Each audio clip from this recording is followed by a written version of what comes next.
So we're about halfway through the book of Philippians, and we've been studying this book for the last few weeks here. And again, why I've chosen this book is because it is just so encouraging. It's not like any other of the letters that the Apostle Paul has written, where there's overt sort of correction that he's trying to do or to ask of the people he's talking to. If there's any kind of correction that we find in the book of Philippians, it's very implicit, and it's not like there is a lot of things that are really going on. But I think Paul, when he does address some sort of correction in Philippians, I think what we really see is him just trying to get ahead of any temptations or anything that they indulge in before they actually do it. Because he knows, in talking to the church and talking to individual people who make up that church, that there are certain ways of living that they might be tempted to live in. Whether they might live according to what Roman customs are, they might indulge in their sin, indulge in their pride, which would then cause disunity and division, among other things, within this small particular church in Philippi. And so we saw a lot of what God intends for the Philippian church. And I think that has brought Paul a whole lot of joy in his life. A lot of scholars call this book the book of joy, because Paul has joy over his circumstances. He's in prison right now, but he also has a lot of joy over the fact that he sees a lot of what God wants to do in this particular church, and he sees God working in individual people. And so we've been talking a lot about the book of Philippians, and so in order to get into what we're talking about today, here's the question. What makes you different from everyone else? What makes me different from you? What makes you different from me? What makes us different from anyone in a church or anyone outside of a church, anyone at your job, and any other place that we talk about? All right, what really makes us different at the heart of everything? Now, of course, there's the obvious reality, right? That you're from different parts of the United States or different parts of the world, you're going to be different. You might be from the Northeast and might say something a little different. I'm from Texas. I might say things a little bit different. There might be sort of slang that we use to communicate certain things that only people from certain places might know. And so a lot of different reasons why we actually might be different from each other. But we understand and know that how we're different, we know it and we attribute it to God. We say that God is the one who has given us those particular qualities, those distinctives that we all have from our different cultures, different backgrounds, different places in the world. And so if we're really getting practical with this question and really talking about what makes us different, we always start with the obvious, right? We start with the difference of appearance. Right, you can go around and look at people and maybe know that they're different in age, right? Someone who's older, they might have gray hair, they might be losing their hair. Someone who's younger maybe act a little bit more immature, or they might talk in a certain way, especially like boys, they might have a higher pitched voice before they get into adulthood, and then they really get the voice that they're going to get. So from outside sort of appearances, we can say, okay, this is what makes us different. Or we might have a different shaped nose, different shaped eyes, might say something in a different way. And so there's a difference of appearance, right? What we see on the physical side of things, what we see on the outside. And these are the kinds of things that we would probably only pick up if we were in some kind of big gathering. Let's just imagine that we were all at a big football game, which is fantasy because I don't like football. I would never be at a football game. And so, but let's just play along here and say, we're all at a football game, and here's what we are observing from other people. You can kind of get a sense of how old they are. Maybe you know what job they do based on maybe what they wear, and many other things, right? But really only physical characteristics, things that we see on the outside, is what we can gather from people. But then there's not just the difference of appearance, but then we talk about the difference of action, things that we actually do, right? Now, a lot of this probably can't be gathered from people unless you actually do some semblance of life with them. Even if you're just superficially friends with someone, or you just go and you go to the grocery store together, you go and you take your kids and go do something together, you can see how maybe they raise their kids. You can see how they talk to other people, maybe at the grocery store or wherever else. So we get some kind of understanding of who somebody is by how it is that they act. However, if we're to really think about it, are we really all that different when we talk about action? And especially for followers of Jesus, are we all that different from people who are not Christian? Right? Are we, because we're Christian, we act a certain way and that other people don't act that way that God tells us to act? Now, I think if we got to the really heart and the focus of all this, the core of all of this, we would find that we're maybe not all that different from people based on action. Especially for followers of Jesus, we may not be all that different from people who might be atheists, people who might come from a different religious tradition. So maybe the difference of action doesn't make us all that different after all. Now, some people might say, well, what makes me different from other people is my belief in God. However, we know that belief in God does not always equal right action. We know that belief in God doesn't always mean that we're going to behave correctly, that we're actually going to always do what God has asked us to do. Now, sadly, what past generations of church leaders have done, they've created sort of this distinction between the things that we do, whether they're good or they're bad, and that somehow, some way, when you become a Christian, that all the bad things go away in your life, and you're always just going to do good things in your life. That Christians are somewhat different from a Muslim or a Mormon or an atheist or something else, simply because you're a Christian. That you become a Christian, you're somewhat kinder, that you are more loving, that you are happier. Right? That's the distinction that they've made, and that still continues to be some messages that people preach today, is that somehow things completely change for you, when in fact you can have quite the opposite in your life as well. I mean, practically, when I look at my life and I look at people that I know, there are some atheists that I know that are the most kind people. They are the happiest people. They would give the shirt off of their own back for just about anybody. But then you go to the Christian side, and yes, you're going to find kind people. You're going to find people who give the shirt off their back. But then you're going to find some of the most unkind and some of the most hateful people that are supposed believers in churches. But again, the flip side is also true for atheism, right? Or people who don't believe in God. You'll find people who are really unkind, who do very terrible things. And so when we really think about that, when we talk about the difference of action, right, we may not be all that different altogether or after all. Now, one other thing to add here is that when you talk about Christians who focus so much on their actions, and their walk with God all becomes about working for God, working for their salvation, where they have to do things, they have to follow rules in order to show people around them that they are following God, that they are being true followers of Jesus. But the problem is when we as followers of Jesus focus so much on our actions, our behaviors, which again, behaving a certain way doesn't actually mean that you follow God. It doesn't actually mean you believe in God. Because that seems to be the dominant idea right now, that you talk to somebody and say, do you believe in God? Especially in the Bible Belt. Yes, I believe in God. How do you get to heaven? How do you have eternity with God? How are you in relationship with God? Well, I go to church. I give money. I pray a lot. Right? Those are all actions. Right? But actions does not necessarily determine a belief system. It doesn't necessarily mean you believe in God, because there's a lot of good people in the world who do good things. And yet, they don't believe in God. And so, we fall into two traps, I think, if we focus so much as followers of Jesus simply just on our actions. I think we get this mentality that we're better than other people. That we think that because we are followers of Jesus, that morally we are more upright. That we know the right thing to do. And so then that creates unhealthy sort of attitudes towards other people, unhealthy behaviors towards other people, where we think we are better than others, we're more prideful, and we always think we're right, and we always think we're better than other people. But then we also idolize our actions, meaning that we focus so much on the good that we do, the morality that we have, that we completely throw out what's most important. And the thing that is most important in our life, which should be the most important thing in the life of a follower of Jesus, is Christ. Jesus Christ. And that is really the difference. And that's when we begin to talk about not just difference of action, but the difference of heart. Now, when we talk about this in this way, it's not that we answer the question, really, what makes you different. Maybe a different way to ask the question is, how does Jesus make a difference? Or really make a definitive statement and say that Jesus makes a difference in your life.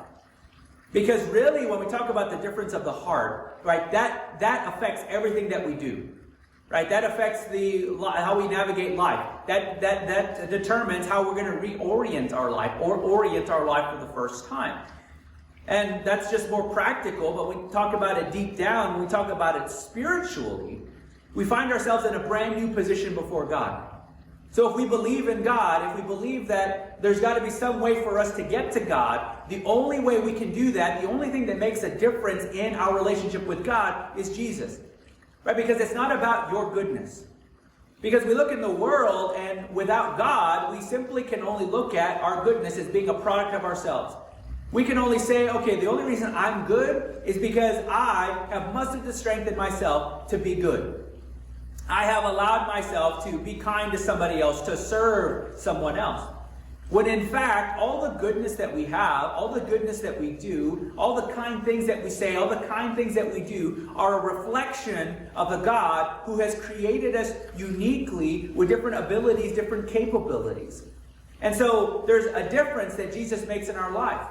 Right? Because there are certain attitudes we have, there are certain inclinations we have, there are certain things we would rather do, but He transforms our heart and shapes us and molds us to do the things He wants us to do. Now, when we really think about it like that, Jesus does make a whole lot of difference in our life. Because what we then do at the end of the day is that we don't say that the goodness is because of us, because a result of me being so good, but it's a result of God who is at work in me. And so that's kind of the difference we see, is that we change, and that doesn't mean that once you become a follower that we automatically attribute everything to God, because there's still a lot of people who say, well, it's me, it's all my goodness. But really, when we think about it at the end of the day, when we all meet God, it's not going to be about your goodness, it's not going to be about my goodness, right? All the good things that I have done on my own and in my own strength and my own power. But it's going to be all based on what Jesus Christ has done for us. So when God looks at us, if He just looks at your goodness, that's not enough. Because we're not perfect 100% of the time.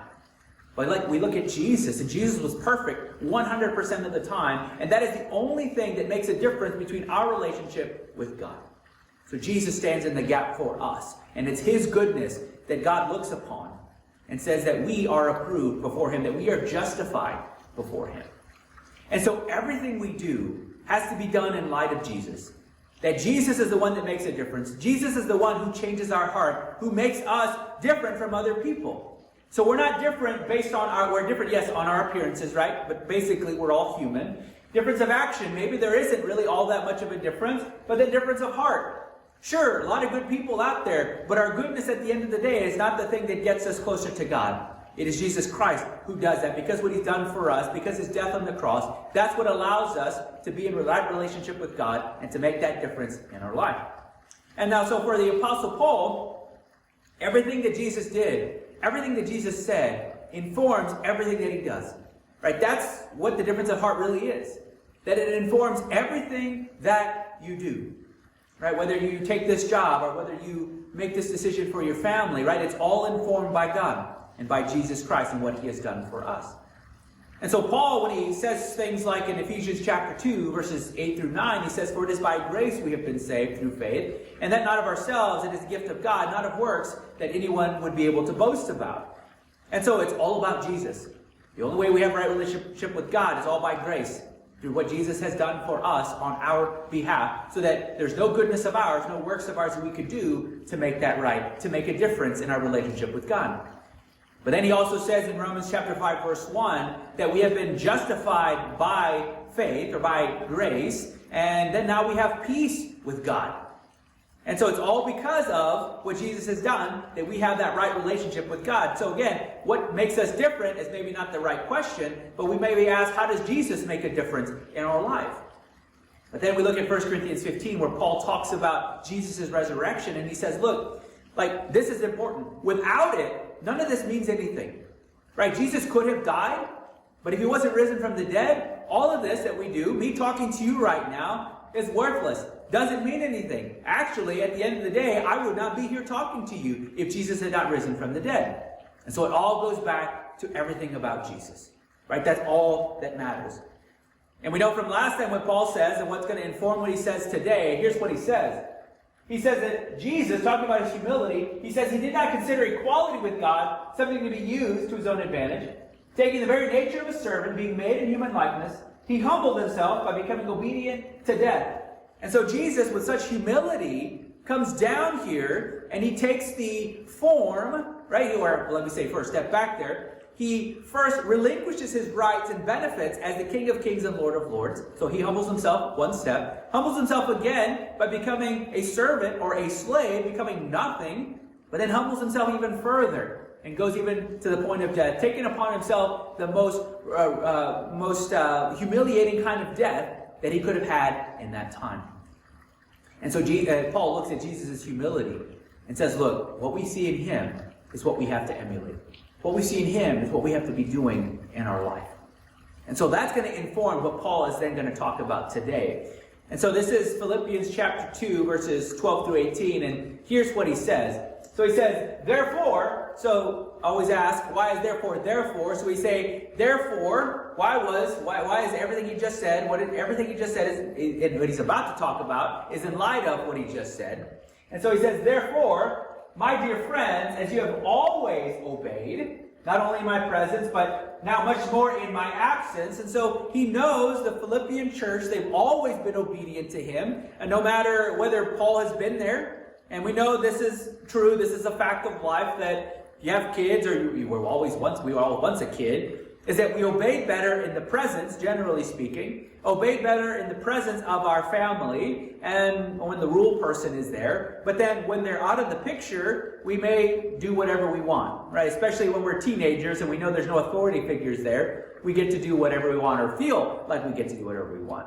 But Paul says, look, you've always been obedient, right? You've done it in my presence, but you've done it even in my absence, so that even when I'm traveling or I'm here in prison, that I hear about the good things that you're doing, how you're being obedient to God. And so then he says, right after he commends them, he applauds them for being obedient, he says, continue to work out your salvation with fear and trembling. Now when we hear that word, to work out our salvation, or that phrase, right, this is music to people's ears, people who are the type of people who feel like there are things they got to do to accomplish a goal, right? Now that's obviously a very practical thing, but if you get life out of like goal setting, if you get life out of like following all of these steps in order to have a result, right? If that's something that brings you life, if you're a list person or something like that, this might give you life. It's like, okay, there are things I have to do. If I check these boxes off, then I will be in right relationship with God. Now, this is music to those kinds of people's ears. It is music to groups of churches who believe that there are certain things you have to do to show yourself approved before God. Recently in the news, there is this church, and for tragic reasons they were in the news, but there's a church not too far from here, down in just south of Nashville in Tennessee. And it's called the Remnant Fellowship.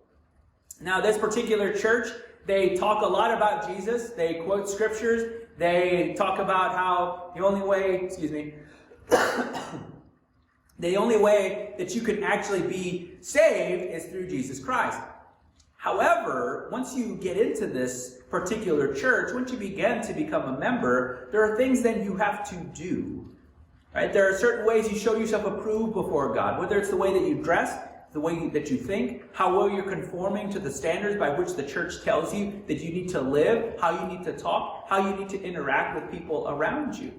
And by doing that, they won't say, oh, this is how you show yourself approved before God, this is how you show yourself to be a member of our church. But in fact, when you really look at it, when you really think about it, they're putting stipulations and standards on how it is that we come into a relationship with God. And so this to them might be like, yeah, you've got to do some work in order to show yourself approved before God. You've got to do some work to show that you are in a right relationship with God. But we misunderstand exactly what Paul's saying here. He's not saying work for your salvation. He's not saying that there are things, a checklist that you have to follow in order to gain your salvation, in order to be justified before God. Right? He's not saying anything like that. He's saying work out your salvation, meaning that you need to follow Christ's example. Of course, there are things we do as followers of Jesus. There are actions that we do in the world that show people that we're followers of Jesus. That is a given. But that's not you earning your place with God. That is not you working for your justification before God, or that God looks at you and says, I love this person even more because of all the good things that they're doing. No, he didn't say work for it. He says work it out. And so as we become followers of Jesus, as we live out our faith, we become more and more compelled to do good things, to do things for other people, to serve the interests of others, because Christ is at work in us. And that's what the encouraging thing that Paul gives us, right? So he gives us he commends them, praises them, but then he gives them a command: work out your salvation. So follow Christ's example. But then he gives them sort of this encouragement. Right, he says this, he says, for it is God, verse 13, who works in you to will and to act in order to fulfill his good purpose. So, it's not that you're doing this on your own. It is not in your own strength. It is not because of your own goodness. It is all because God is working in you. So all the goodness that we do, all the kind things that we do, those things cannot be attributed to us, though oftentimes we are seeking for that glory in our life. But yet it's all attributed to God. That God should be the one getting the credit for all of the goodness that we do, because it's a reflection, really, of who he is and how he has created us to live and to be in community and in unity with one another. And so then Paul goes on. He says, do everything without grumbling or arguing. So, of course, God is at work in you, right? And that's what makes the difference in our life. That's what could make us different from other people. But there for Paul, he says, look, there are still things that you do on the outside that are important, that show people that you are followers of Jesus. So it's not that your actions aren't important. It's not that what you believe about God's not important. It's not that, I'm kind all the time, but that doesn't make me much different. But again, your actions still matter.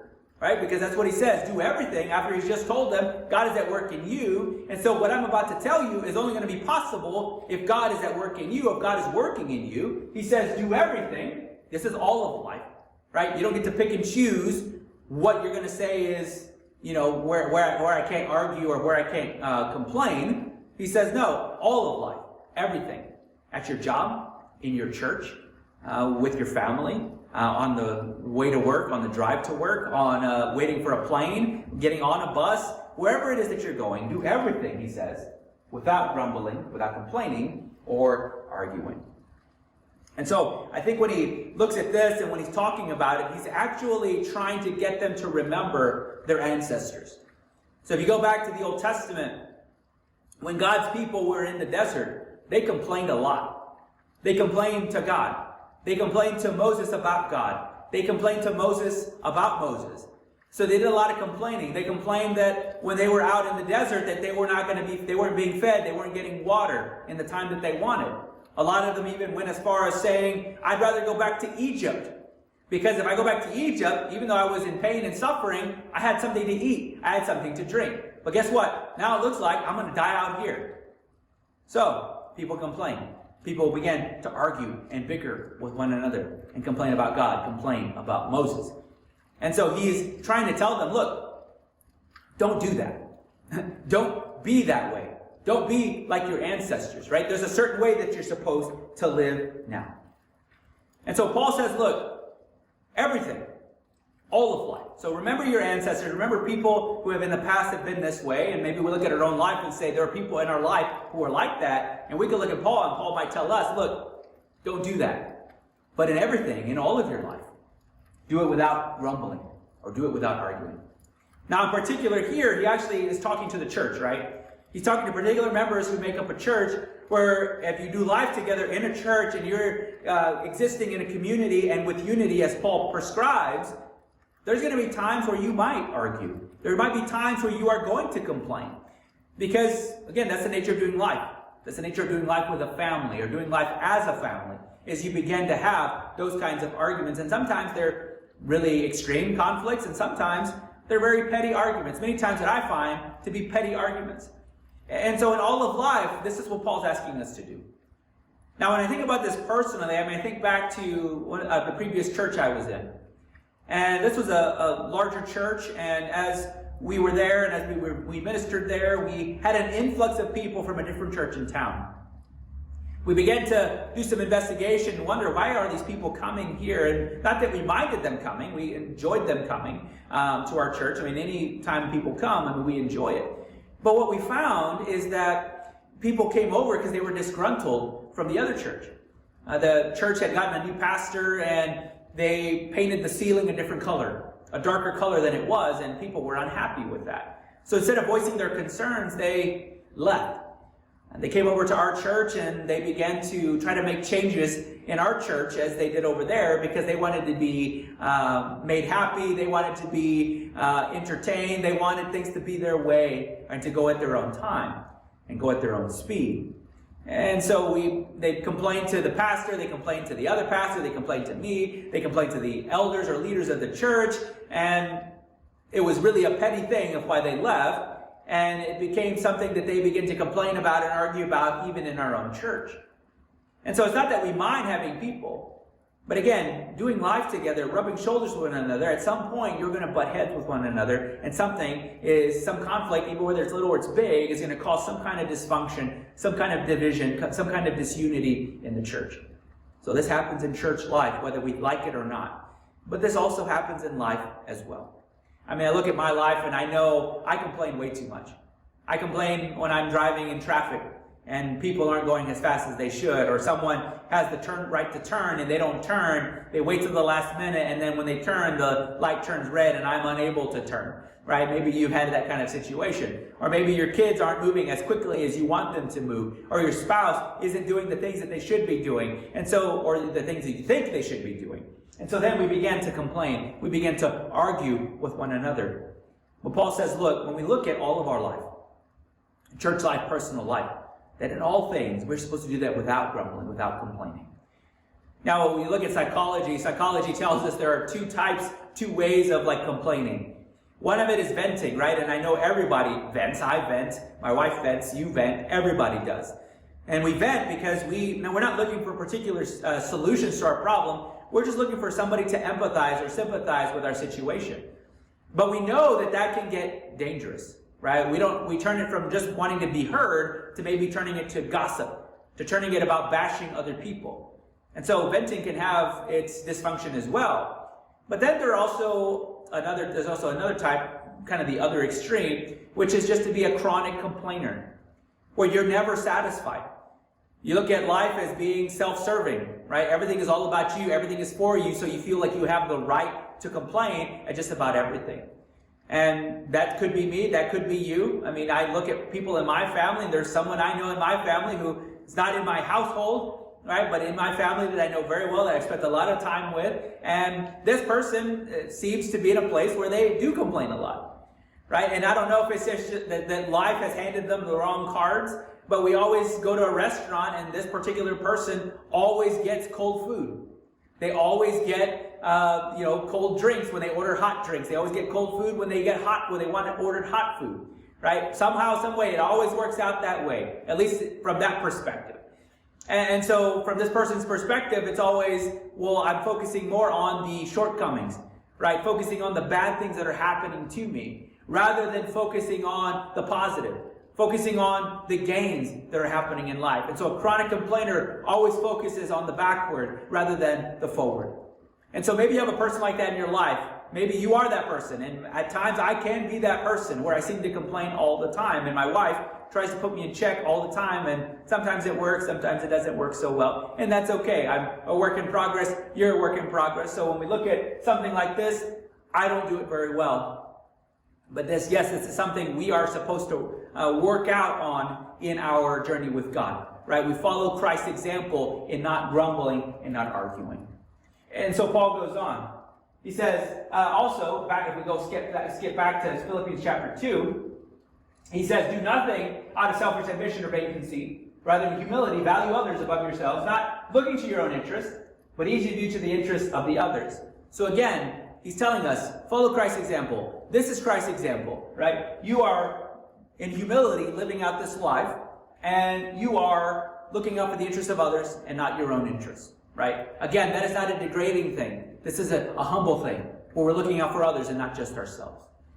But then he goes on, he says, so that you may become blameless and pure, children of God without fault in a warped and crooked generation. So this is like the first piece of this, right? So if you are being obedient to God, you're following his example, he says this, that there is one place in which we show that we are with God or that we're followers of God, right? That we are blameless and pure before him.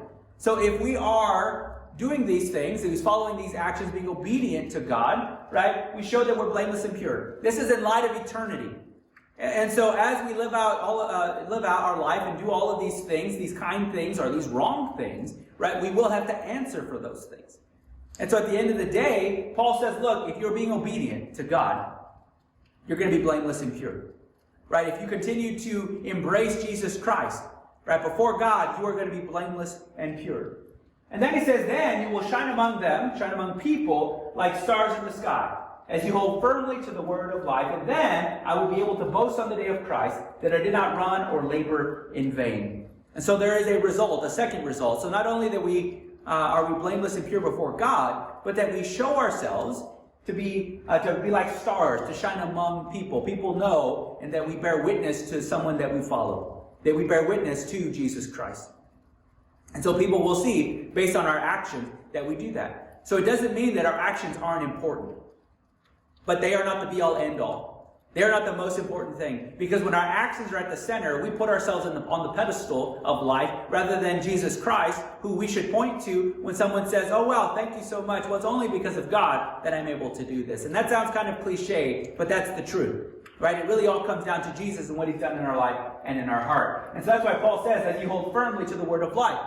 Right? It's not holding on to your goodness, hanging on to your abilities and capabilities. No, he says, look, as long as you are holding firmly to the word of life, as long as you're holding firmly to Jesus Christ, holding firm to the traditions that I've passed down to you, holding firm to the scriptures, right? This is how you're going to show yourself as stars, or shine bright like stars to people around you.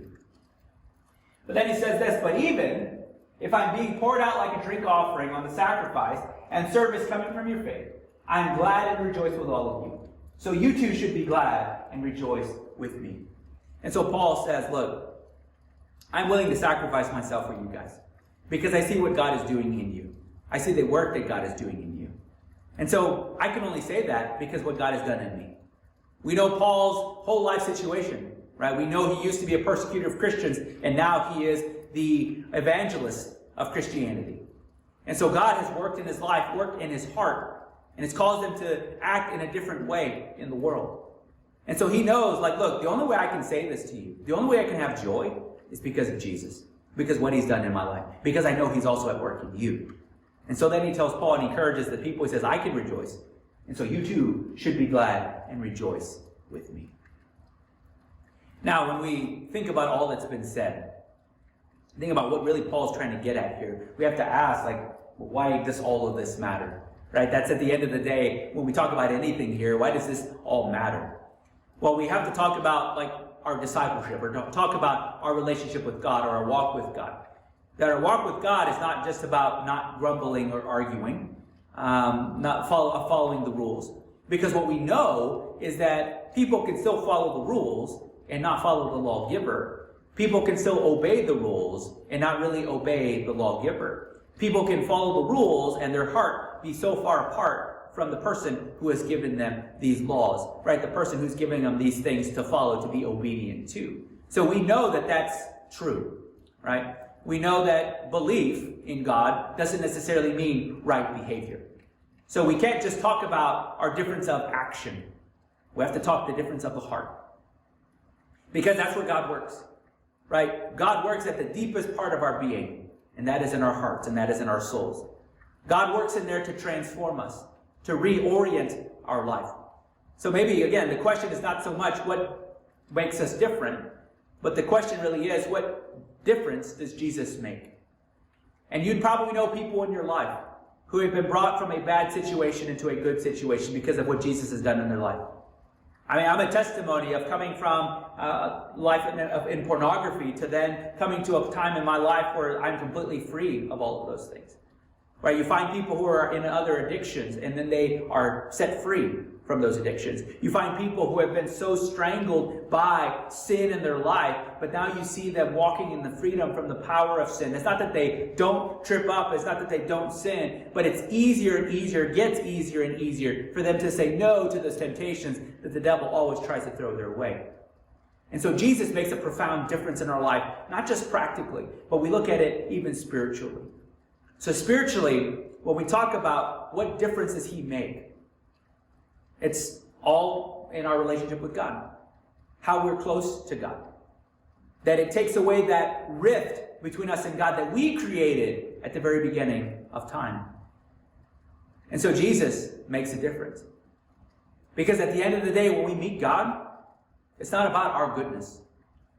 Because someone who is a good person can get before God and look at God, and God's going to say, you don't enter here because it's not about your goodness. We as followers of Jesus can get there too. And if we're relying on our goodness because we're supposed followers of Jesus, then we just want to show people around us that we're following God, and we're not really doing that in our life, follow all the rules but really have no relationship with God. There are people that Jesus has told, look, away from me, I never knew you. And so it's not about our goodness. It's not about your goodness. It's not about my goodness. It's not about being a good person. The difference that Jesus makes is that it was his goodness that allowed us to be in relationship with God.